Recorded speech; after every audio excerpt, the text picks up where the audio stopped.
Hi, welcome. Enjoy the content, subscribe, and turn on notifications.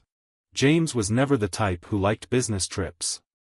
To him, they were just a dull obligation, endless meetings, repetitive speeches, and that formal atmosphere that made him uncomfortable.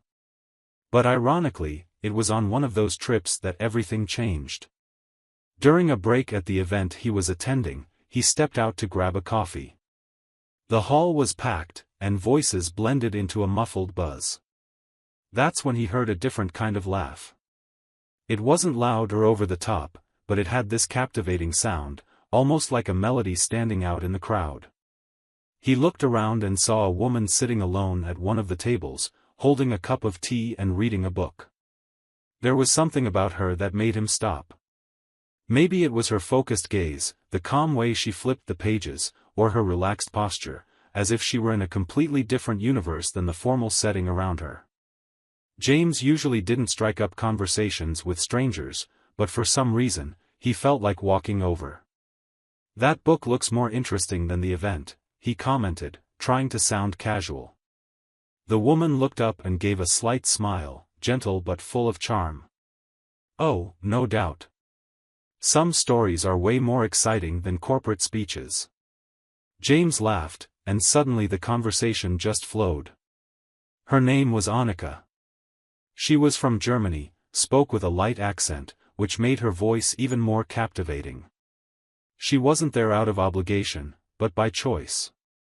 She worked as a translator and loved discovering new cultures, learning new languages, traveling to unfamiliar places.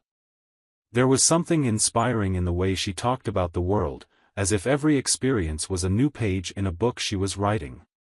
Throughout the day, every time they bumped into each other in the hallways, they exchanged glances and brief comments, like they'd known each other for ages. When night fell, instead of going with his co-workers to a formal dinner, James decided to do something different. "What if we forget this event for a few hours?" he suggested, a bit awkwardly. Annika raised an eyebrow, amused. "And what do you suggest?" "Just talking, no schedules, no rules." She thought about it for a moment, then smiled. "That sounds a lot more interesting than any lecture." They spent hours talking, laughing, sharing stories about their lives. James, who always considered himself a practical man with little patience for discussing feelings, found himself talking about his childhood, his ambitions, even his fears. Annika, on the other hand, seemed fascinated by every detail, as if she were discovering a new, intriguing character in one of her books. Time went by too fast, and before they realized, it was already past midnight. But neither of them wanted that night to end. James felt something he'd never felt before. It wasn't just attraction, it was something deeper. As if, in some inexplicable way, Annika had walked into his life to fill a space he didn't even know existed. In the following days, whenever they had a free moment, they were together. James began to notice that, with her, everything felt lighter, simpler. Every conversation was a discovery, every shared look seemed to hide something neither of them could explain. But like any trip, that encounter had an expiration date. On the last day of the event, while packing his bags, James felt a tightness in his chest. He didn't want it to end there. When they met to say goodbye, he gathered his courage and asked, "Do you think this could work?" Annika smiled and, without hesitating, answered, "I think it'd be a huge loss if we didn't try." And that's how it all began. What seemed like just a passing encounter quickly turned into something much bigger. Within a few months, James knew he didn't want a long-distance relationship. He wanted Annika by his side every day.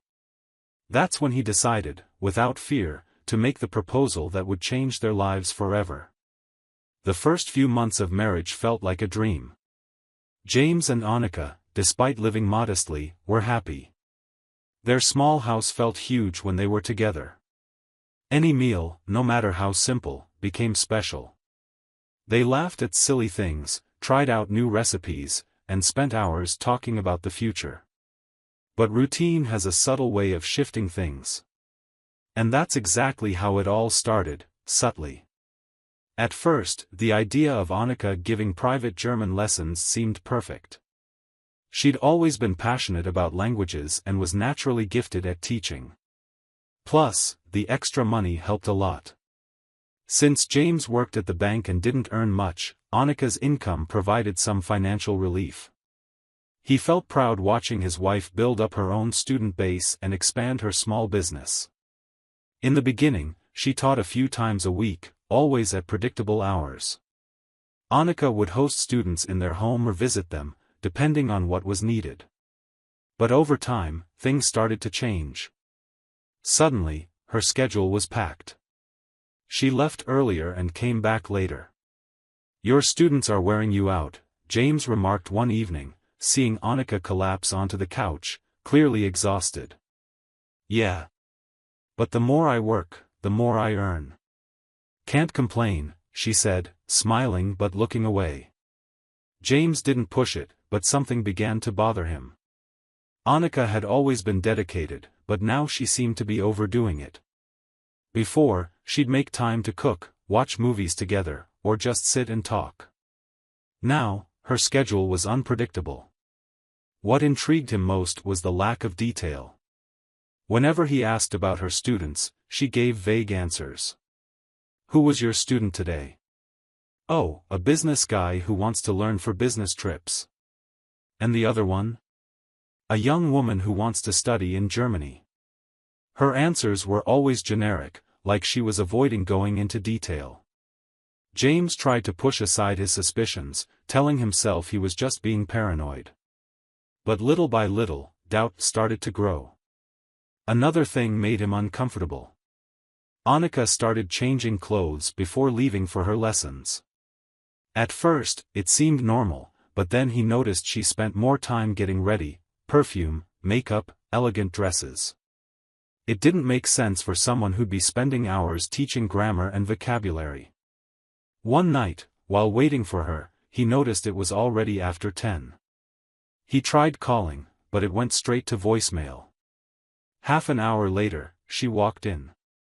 "Hey, honey," she said, dropping her bag on the table. James crossed his arms.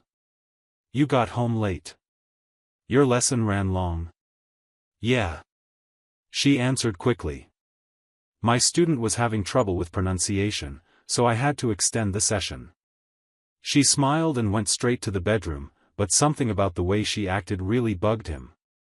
She answered too quickly, without hesitation, like she'd rehearsed it. That night, while Annika slept soundly beside him, James lay awake, staring at the ceiling. He tried to chase the thoughts away, but it was like an itch he couldn't ignore. The next day, something happened that made his suspicions grow even stronger. During his break at the bank, he was in the break room when he overheard two customers talking in the waiting line. "Did you hear about that German teacher? They say she charges a fortune because, at the end of the lessons, she offers something a bit extra." The other man chuckled.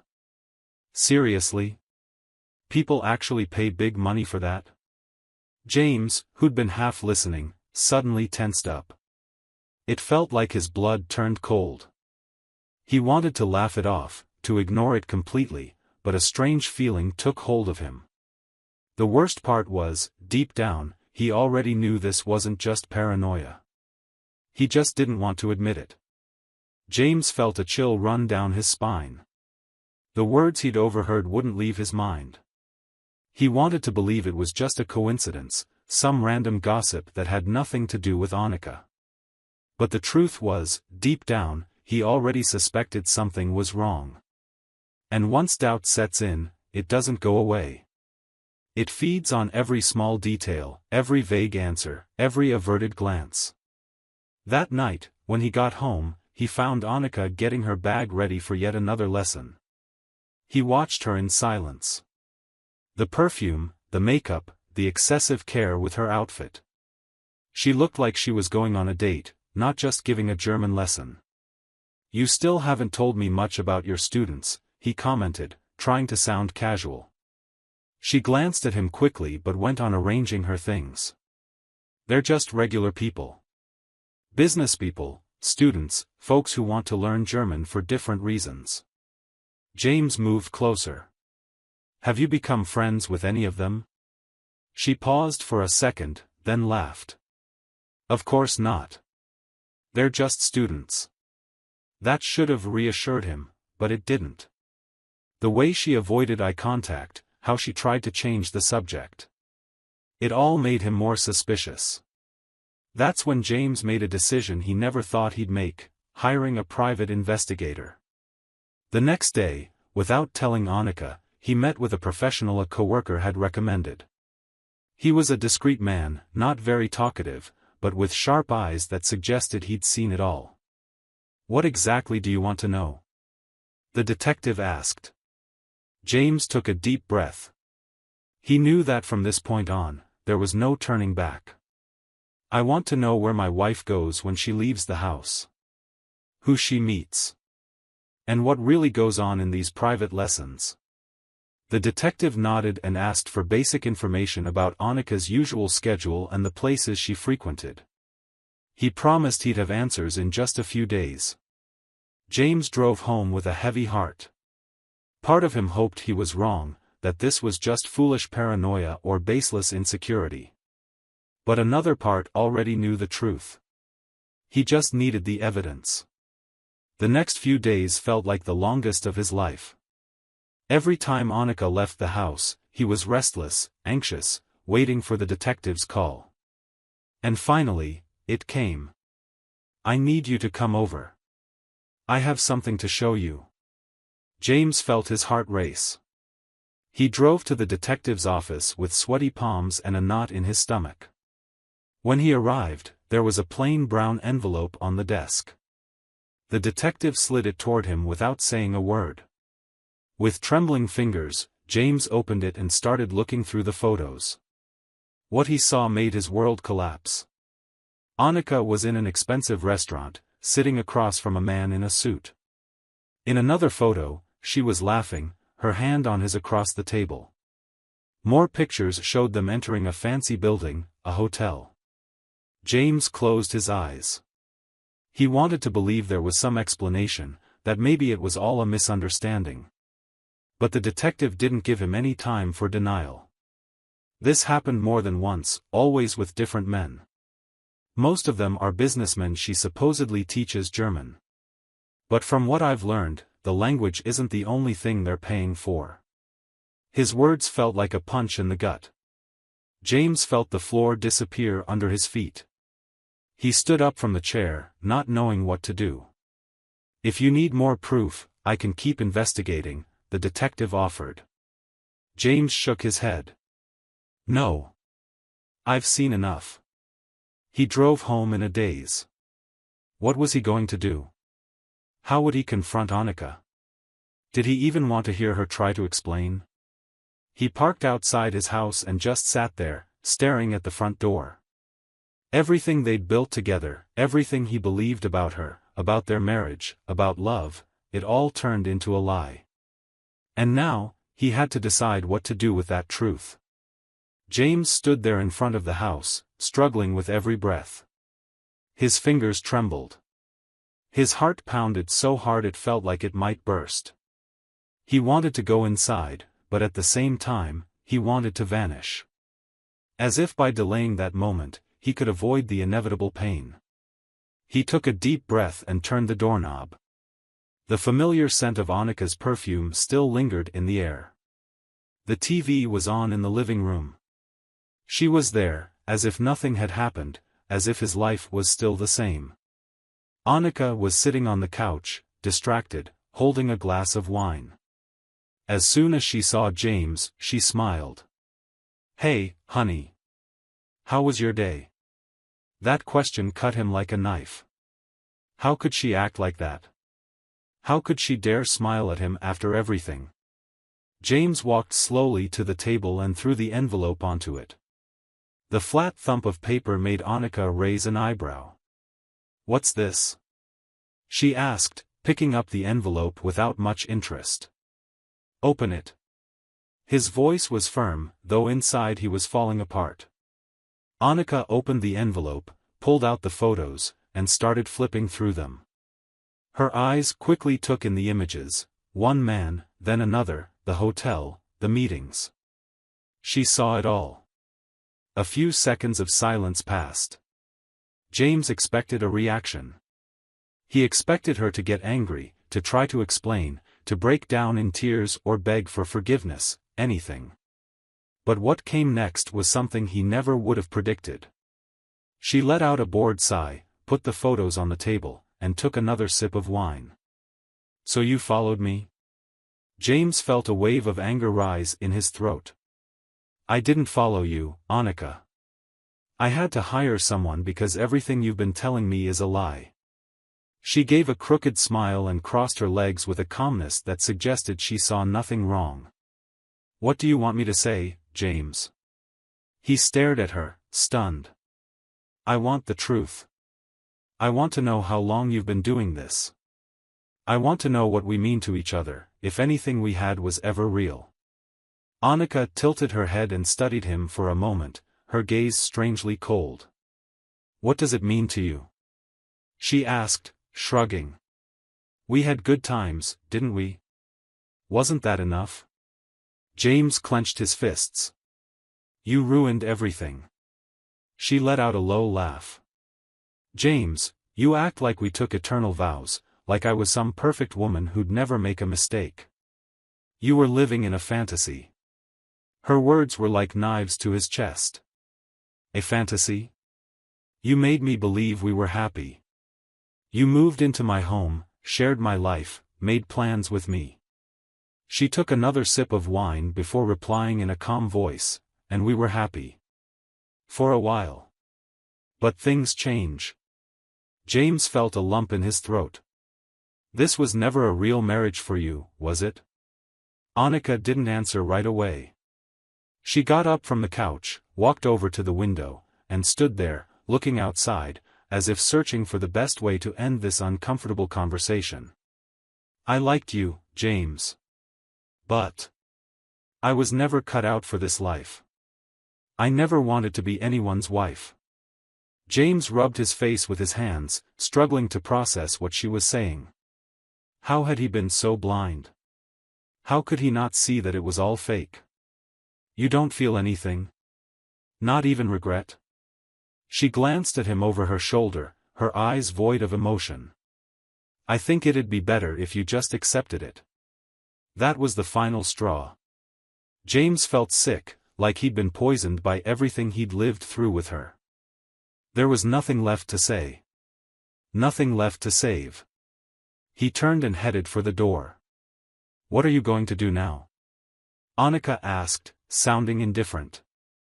James paused for a moment and let out a bitter laugh. "I'm leaving." Then, without looking back, he walked out, carrying only the pain of a truth he never wanted to face. James left that house without looking back. The door closed behind him, and with it, part of his life that now felt like a huge mistake. The cold night air hit his face, but it didn't snap him out of the numbness he felt. He stood there on the sidewalk, alone, not just physically, but crushed by disappointment and humiliation, realizing that everything he'd built with Annika had been an illusion. Over the next few days, he did what he had to do. He gathered the documents for the divorce, found a lawyer, and began planning his permanent exit from that life. But no matter how hard he tried to move on, something kept holding him back. Every corner of the house was a cruel reminder of what he'd lost. The smell of Annika's perfume still clung to the sheets, her clothes were still in the closet. Everything felt like a ghost from the life he thought he had but never truly did. James no longer wanted to live surrounded by memories. He needed a fresh start. That's when he made a drastic decision. He requested a transfer at the bank to work in a distant city, where no one knew his story. He was done with pitying looks from co-workers and tired of hearing whispers from people who now knew his wife wasn't just a German teacher, but something else entirely. Because Annika didn't change. On the contrary, after the divorce, she carried on with her special lessons, without any concern about hiding it. James still heard rumors. Some former co-workers mentioned that Annika had become even bolder. She was now flaunting fancy clothes, upscale dinners, and a lifestyle way beyond what a simple language teacher could afford. The most ironic part was she didn't even bother putting on a front anymore. For James, that was confirmation of something he'd known deep down all along: Annika was never the person he thought she was. The love he felt for her was real, but the woman he loved never truly existed. So he packed up what he had into a few suitcases and left. The new city was different. At first, he felt out of place, lost, like he'd left a piece of himself behind. But little by little, he realized it was the best thing he could have done. Without the shadow of the past lurking around every corner, James started rebuilding his life. At work, he threw himself into his job like never before. But it wasn't just about that. He went back to doing things he'd set aside. He began going for runs in the early morning, trying out new restaurants, and taking random walks with no specific destination. On one of these aimless walks, he stumbled upon a small bookstore. He'd never been a big reader, but that day, he picked up a random book and sat down in a cozy armchair. Lost in the pages of a story that wasn't his, he felt his mind settle for the first time since the divorce. Months went by. The scars were still there, but they didn't hurt as much. What once seemed unbearable was now just a distant memory. Then one day, without planning it, he found himself genuinely laughing again. No effort, no pretending, just laughing. That's when he realized something crucial: he hadn't run away. He had saved himself. Because the past can leave its mark, but it can't define who we are. And James still had a whole lot of life ahead of him. Thank you for watching the video. If you enjoyed it, don't forget to subscribe to the channel and turn on notifications so you won't miss any updates. See you next time.